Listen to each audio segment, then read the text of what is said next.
Imaginez être jugé, humilié, simplement pour ce que vous êtes.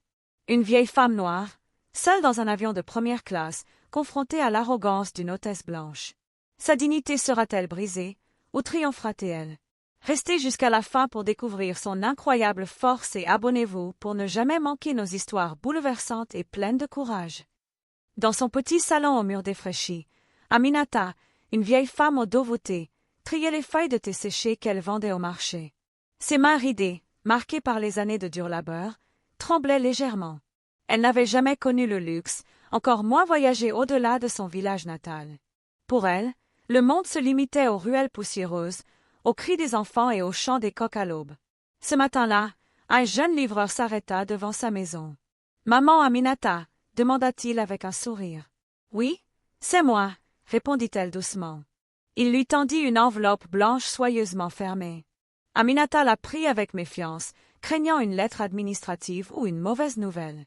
Elle ouvrit l'enveloppe avec précaution et découvrit un papier cartonné aux inscriptions étranges. Son regard s'illumina lorsqu'elle lut le nom de son fils, Mamadou, écrit en grosses lettres. C'était un billet d'avion. Pas un billet ordinaire, mais un billet en première classe, pour un vol international. Elle porta sa main tremblante à sa bouche. « Oh Allah, mon fils, qu'as-tu encore fait » murmura-t-elle, les yeux embués de larmes. Mamadou, son unique enfant, avait quitté le pays des années plus tôt. Parti presque les poches vides, il s'était battu pour faire des études, travailler dur et construire une vie meilleure. Chaque appel téléphonique était pour Aminata une bénédiction, chaque envoi d'argent une preuve de son amour filial. Mais jamais elle n'aurait imaginé qu'il lui offrirait un jour ce qu'elle considérait comme un privilège réservé aux riches et aux puissants. Elle sortit dans la cour, appelant ses voisines. « Venez voir. Mon fils, il veut que je monte dans un avion. Pas seulement ça, en première classe. » Les femmes du quartier se pressèrent autour d'elle, écarquillant les yeux. « Première classe » répéta l'une, incrédule. « Aminata, tu vas voyager comme une ministre » lança une autre en riant. Mais au fond d'elle, Aminata ressentait une peur silencieuse. Elle n'avait jamais pris l'avion, jamais quitté son pays. Comment allait-elle s'asseoir dans un espace luxueux qu'elle ne comprenait même pas? Elle n'avait ni robes élégantes, ni chaussures assorties, seulement ses pagnes usées et son foulard qu'elle nouait chaque jour. Elle caressa doucement le billet, comme si elle touchait un trésor sacré. « Peu importe. Si mon fils m'a choisi pour ce voyage, c'est qu'il veut que je le rejoigne tel que je suis. » Ses yeux brillèrent d'espoir. Pour la première fois de sa vie, Aminata allait quitter le sol poussiéreux de son village pour traverser les nuages. Mais elle ignorait encore que ce voyage, offert avec tant d'amour, la plongerait dans une épreuve humiliante qui marquerait à jamais sa dignité de femme noire. Le jour du départ, Aminata se leva avant l'aube. Elle lava son visage avec de l'eau fraîche puis noua soigneusement son foulard coloré, celui qu'elle portait les jours de fête. Son fils lui avait dit au téléphone. « Maman, ne change rien à tes habitudes. Tu es belle telle que tu es. » Elle enfila son pagne propre, prit son petit sac en tissu qu'elle avait cousu elle-même et sortit. Devant la maison, un taxi payé par Mamadou l'attendait déjà. Le chauffeur, un jeune homme élégant, lui ouvrit la portière avec respect. « Maman, aujourd'hui tu vas voler au-dessus des nuages, » dit-il en souriant. Aminata répondit avec un petit rire nerveux. « Que Dieu nous garde. Je n'ai jamais quitté la terre ferme. » Après un long trajet, ils arrivèrent à l'aéroport. Tout lui semblait gigantesque, les halls immenses, les écrans lumineux, la foule pressée de voyageurs tirant des valises brillantes. Aminata se sentait minuscule dans ce monde de luxe et de vitesse. Guidée par un agent, elle franchit les contrôles, montrant son passeport et son billet. Chaque étape était pour elle un défi. Mais à chaque fois qu'on validait ses papiers, un soulagement l'envahissait. Enfin, on annonça l'embarquement. Aminata suivit le couloir étroit menant à l'avion.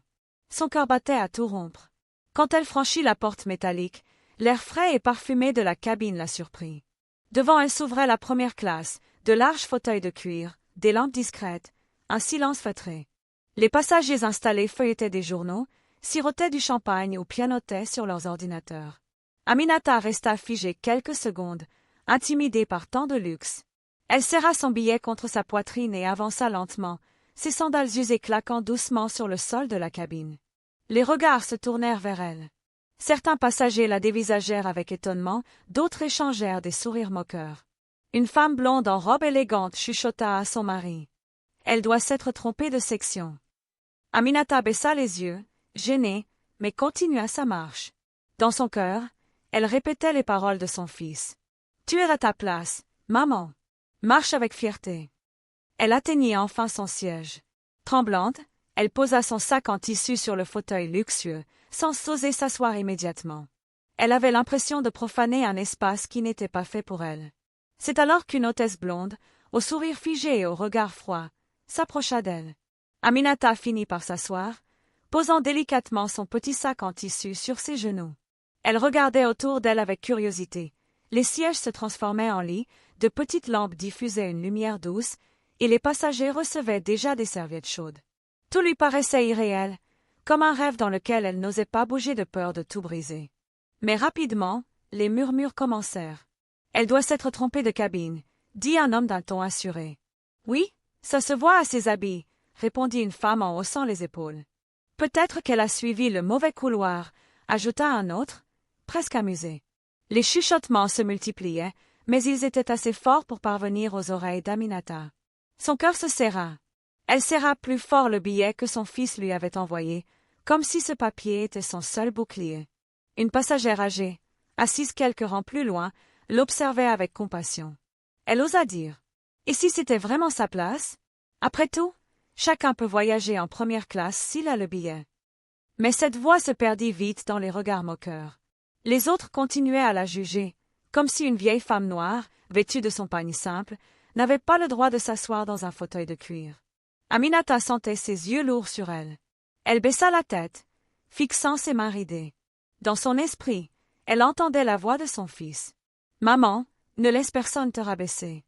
Tu as ta dignité. » Pourtant, la gêne était trop forte. Ses lèvres tremblaient légèrement. Elle murmurait une prière discrète, comme pour se donner du courage. « Ya Allah, donne-moi la force de supporter cela. » Pendant ce temps, une hôtesse, Clara, la même qu'il avait déjà remarquée en entrant, s'approchait lentement, son talon claquant sur le sol de la cabine.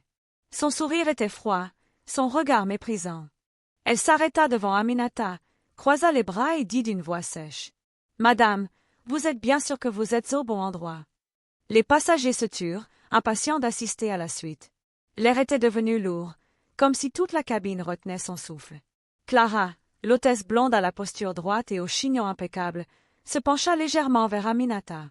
Son sourire était poli en apparence, mais ses yeux trahissaient un mélange d'agacement et de mépris. « Madame, puis-je voir votre billet, s'il vous plaît » demanda-t-elle d'un ton qui sonnait plus comme un ordre qu'une question. Aminata leva timidement la tête. Elle sentait tous les regards fixés sur elle. Sa gorge s'assécha.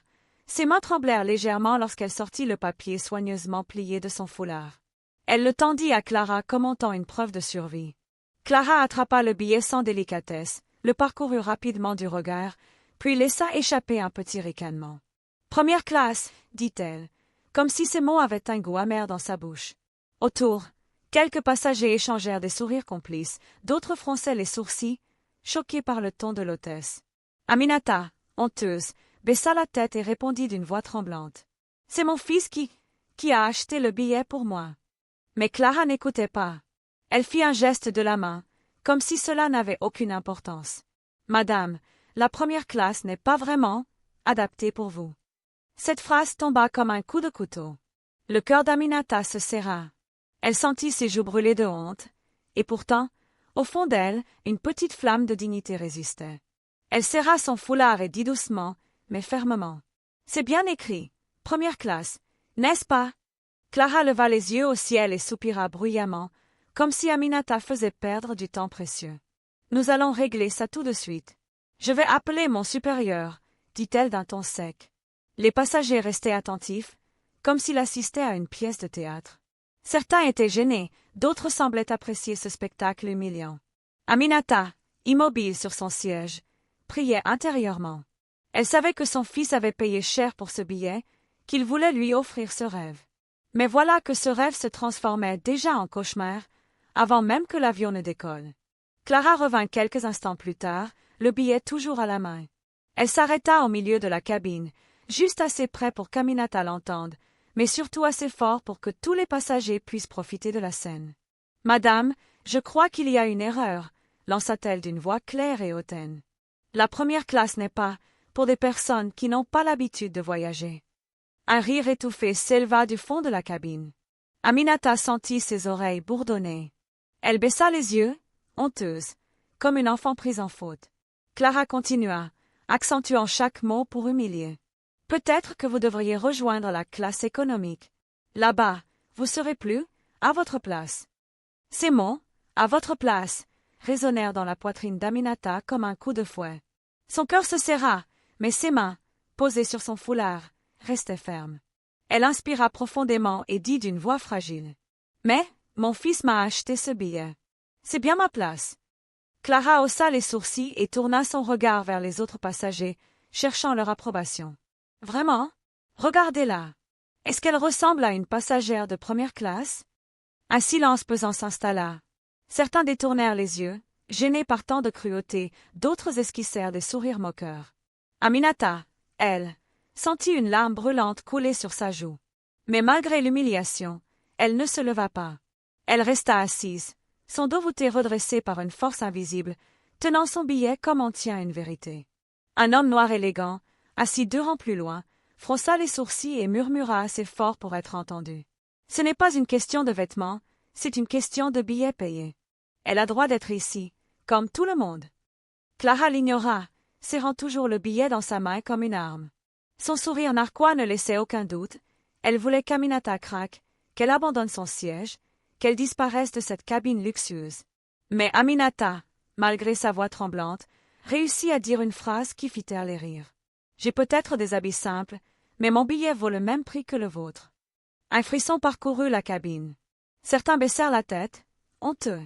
D'autres, surpris, se mirent à la regarder autrement. Clara, piquée dans son orgueil, serra les dents. Elle s'apprêtait à répliquer quand une voix grave retentit derrière elle. « Qu'est-ce qui se passe ici ?» C'était le chef de cabine. Le chef de cabine, un homme grand aux cheveux grisonnants, s'avança d'un pas ferme. Sa présence imposait le respect, et même Clara baissa légèrement les yeux en le voyant arriver. « Qu'y a-t-il, Clara ?» demanda-t-il d'une voix calme mais autoritaire. Clara, feignant l'innocence, répondit. « Cette passagère semble s'être trompée de section. Son allure n'est pas vraiment appropriée à la première classe. » Un murmure parcourut la cabine. Le chef fronça les sourcils et tendit la main. Clara, hésitante, lui remit le billet qu'elle serrait encore comme une arme. Il le parcourut attentivement, vérifia les numéros, puis leva les yeux vers Aminata. « Madame, puis-je voir votre passeport ?» demanda-t-il d'une voix douce. Aminata sortit lentement son petit sac en tissu et tendit le document. Ses mains tremblaient légèrement, mais son regard, malgré la honte, brillait d'une dignité silencieuse. Elle ne suppliait pas, elle ne criait pas. Elle laissait simplement la vérité parler pour elle. Le chef de cabine consulta le billet, puis hocha la tête avec assurance. « Tout est en ordre. Cette dame est bien à sa place, ici, en première classe. » Un silence lourd suivit. Clara pâlit, ses lèvres serrées trahissaient son humiliation. Aminata baissa les yeux, mais un léger sourire apaisa son visage. Elle avait résisté, non pas par des cris ou des reproches, mais par sa dignité tranquille. Elle murmura presque pour elle-même. « Mon fils voulait que je sois ici, et c'est ici que je resterai. » Quelques passagers, jusque-là silencieux, hochèrent la tête avec respect. L'homme noir qui avait déjà pris sa défense souffla. « Voilà, c'est clair maintenant. » Mais malgré la confirmation du chef de cabine, Clara ne pouvait s'empêcher de lancer un dernier regard méprisant à Aminata. Ses yeux semblaient dire « Tu n'appartiens pas à ce monde. » Aminata, elle, gardait son calme. Son foulard légèrement défait par l'agitation encadrait son visage marqué par la fatigue, mais son regard, empli de foi et de courage, brillait plus fort que jamais. Elle s'installa enfin confortablement dans son siège, tenant son sac contre elle comme un talisman. Elle n'avait pas crié, elle n'avait pas répondu à l'humiliation par la colère. Sa force était dans son silence, dans la conviction que la vérité finit toujours par s'imposer. Le chef de cabine garda le billet quelques secondes entre ses mains, comme pour donner plus de poids à ses mots. Tous les passagers le regardaient, attendant son verdict définitif. Il se redressa, ajusta sa veste et déclara d'une voix forte, claire et sans appel. « Mesdames et messieurs, cette passagère a parfaitement le droit d'être assise ici. Son billet est en règle.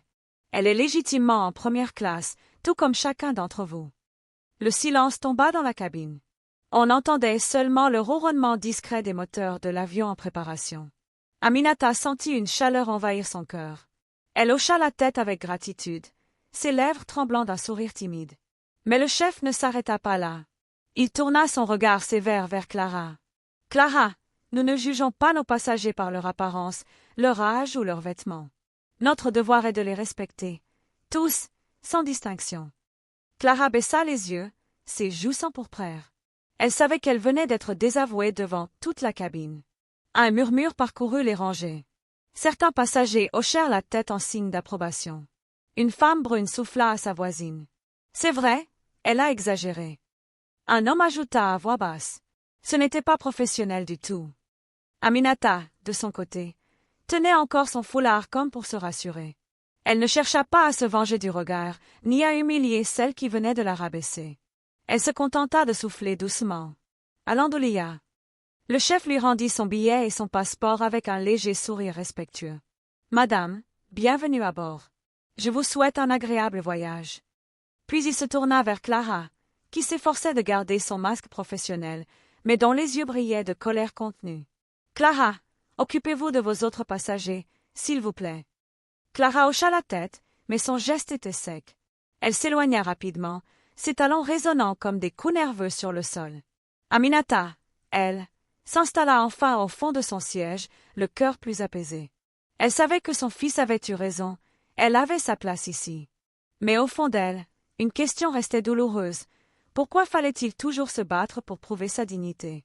Alors que Clara s'éloignait, un silence pesant s'installa encore dans la cabine. Les passagers se regardaient, certains gênés, d'autres visiblement contrariés. C'est alors qu'un homme se leva lentement de son siège. C'était un homme d'une cinquantaine d'années, vêtu d'un costume sombre d'une élégance discrète. Ses cheveux poivre et sel, son allure calme et son regard assuré imposaient naturellement le respect.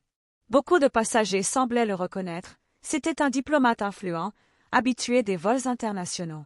Il se plaça dans l'allée, juste derrière le siège d'Aminata, et s'adressa à voix haute. « Je tiens à dire quelque chose. » Tous les regards se tournèrent vers lui. Clara, qui rangeait nerveusement des magazines plus loin, se figea en entendant sa voix. « Ce que je viens de voir est une honte, » déclara-t-il, son ton ferme et posé. « Nous sommes en 2025, et il est inacceptable qu'une passagère soit humiliée publiquement simplement parce qu'elle ne correspond pas à une image de luxe stéréotypée. » Aminata leva les yeux vers lui, surprise. Jamais un étranger n'avait pris sa défense ainsi. Il continua. « Cette dame a un billet. Elle a payé comme nous tous. Son droit à la dignité est le même que le mien, que le vôtre. Ce qui s'est passé ne devrait pas arriver dans un avion international, encore moins en première classe, où le respect devrait être la règle. » Un murmure d'approbation parcourut la cabine. Une femme au tailleur beige hocha la tête. « Il a raison. » Un homme en chemise ajouta. « Je n'ai jamais vu une hôtesse manquer autant de professionnalisme. » Clara, rouge de honte, serra les lèvres. Elle aurait voulu disparaître dans un recoin de l'avion. Le diplomate posa une main rassurante sur l'épaule d'Aminata. « Madame, ne laissez personne vous faire croire que vous valez moins que quiconque. Vous êtes ici à votre place. » Aminata, les larmes aux yeux, murmura d'une voix tremblante. « Merci, merci, mon fils n'aurait pas voulu que je baisse la tête. » La cabine, qui quelques minutes plus tôt vibrait de jugement et de moquerie, se transforma. Plusieurs passagers sourirent à Aminata, certains lui adressèrent même un signe de respect discret. Le poids de la honte se dissipa peu à peu, remplacé par une chaleur inattendue. Clara, elle, comprit qu'elle venait de perdre. Non seulement face à Aminata, mais aussi devant tous les passagers, témoins de son arrogance. Après l'intervention du diplomate, l'ambiance de la cabine changea radicalement. Les murmures moqueurs s'étaient tus. Désormais, chaque regard posé sur Aminata n'était plus chargé de mépris, mais d'un mélange de respect et de curiosité. Aminata, encore émue, serrait son foulard entre ses doigts. Elle inspira profondément, ferma les yeux un instant et murmura. « Seigneur, merci de m'avoir donné la force de tenir. » Puis, lentement, elle relâcha ses épaules et s'installa confortablement dans le fauteuil de cuir. Son petit sac en tissu posé sur ses genoux ne ressemblait peut-être pas aux valises sophistiquées des autres passagers, mais il était désormais son trône, son symbole. L'hôtesse en charge du service, une femme au sourire sincère, s'approcha doucement avec un plateau.